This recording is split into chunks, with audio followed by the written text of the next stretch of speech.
और अब खबर भोपाल से है, जहां पे पंचायत चुनाव पर बीजेपी की बड़ी बैठक है। इसमें सीएम शिवराज, प्रभारी मुरलीधर राव इसमें शामिल हैं। बीडी शर्मा और हतानंद शर्मा भी इसमें मौजूद हैं। पंचायत चुनाव को लेकर के चर्चा की गई है।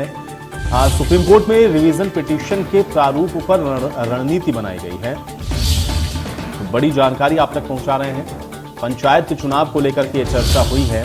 इसमें अब सुप्रीम कोर्ट में रिवीजन पिटीशन प्रारूप पर रणनीति बनाई गई है, क्योंकि रिवीजन पिटीशन को लेकर के जो उसका प्रारूप है वो क्या होगा, इसको लेकर के चर्चा की गई है। भोपाल से बड़ी जानकारी है, क्योंकि पंचायत चुनाव को लेकर के सुप्रीम कोर्ट की तरफ से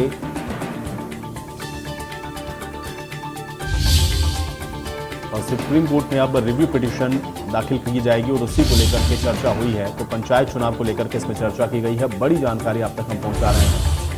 सुप्रीम कोर्ट में रिवीजन पिटीशन के प्रारूप पर रणनीति बनाई गई है। पंचायत चुनाव को लेकर के कोर्ट ने आज एक अहम फैसला दिया, जिसके बाद अब इसको लेकर के सुप्रीम कोर्ट सरकार जाएगी रिव्यू पिटीशन के तहत, और इसी को लेकर के इस बड़ी बैठक के अंदर चर्चा हुई है। मुख्यमंत्री मौजूद रहे हैं, प्रभारी मुरलीधर राव भी इसमें शामिल हुए हैं, बीडी शर्मा भी मौजूद रहे हैं, हतानंद शर्मा भी मौजूद रहे हैं। तो बेहद अहम बैठक भारतीय जनता पार्टी। तो पंचायत चुनाव पर बीडी शर्मा ने बयान दिया है कि बीजेपी लीगल एक्सपर्ट से सलाह ले रही है और ओबीसी आरक्षण के साथ ही पार्टी चाहती है कि चुनाव हो। कांग्रेस ने गुमराह करने का काम किया है। बीडी शर्मा ने बात कही। चुनाव को लेकर के सुप्रीम कोर्ट इसको मामले को लेकर के गई और कांग्रेस ने अपने स्वार्थ के लिए ये पूरा अड़ंगा डाला है, ये बात बीडी शर्मा की तरफ से कही गई है। तो बीजेपी अब इसमें लीगल एक्सपर्ट की सलाह ले रही है और ओबीसी आरक्षण के साथ भारतीय जनता पार्टी चाहती है कि ये चुनाव हो।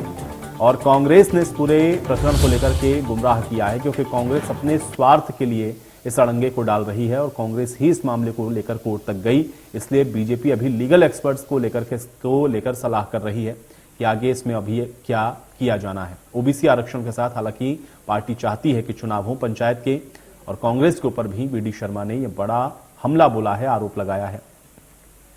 अध्ययन कर रही है। भारतीय जनता पार्टी उस अंतरिम आदेश का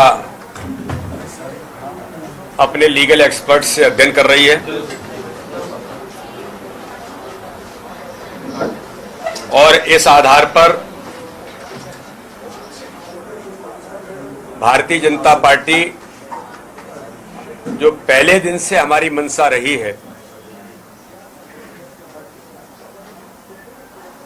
कि पंचायत चुनाव ओबीसी आरक्षण के साथ हो, और इसको लेकर के भारतीय जनता पार्टी ने माननीय न्यायालय के अंदर जो ज्यादा से ज्यादा एफर्ट्स करने चाहिए वो सब करते हुए माननीय सर्वोच्च न्यायालय के सामने अपनी बात को रखा। लेकिन दुर्भाग्य कि कांग्रेस ने पंचायत के चुनाव, जो भारतीय जनता पार्टी की सरकार इन चुनावों को स्मूथली मध्य प्रदेश के अंदर पंचायती राज व्यवस्था के अंदर अधिकार जो आम जनता को है उसको देने का काम हमारी सरकार कर रही थी, कांग्रेस ने योजनाबद्ध तरीके से इस चुनाव में कैसे व्यवधान डाला जाए। पंचायत के चुनाव भारतीय जनता पार्टी की सरकार प्रतिबद्धता के साथ और ओबीसी के आरक्षण की व्यवस्था के साथ जो कर रही थी, उसको व्यवधान डालने का काम योजनाबद्ध तरीके से इन्हीं कांग्रेस के नेताओं ने, जो आज बड़ी बड़ी बातें करने का प्रयास कर रहे हैं, योजनाबद्ध तरीके से इन्होंने व्यवधान डाला।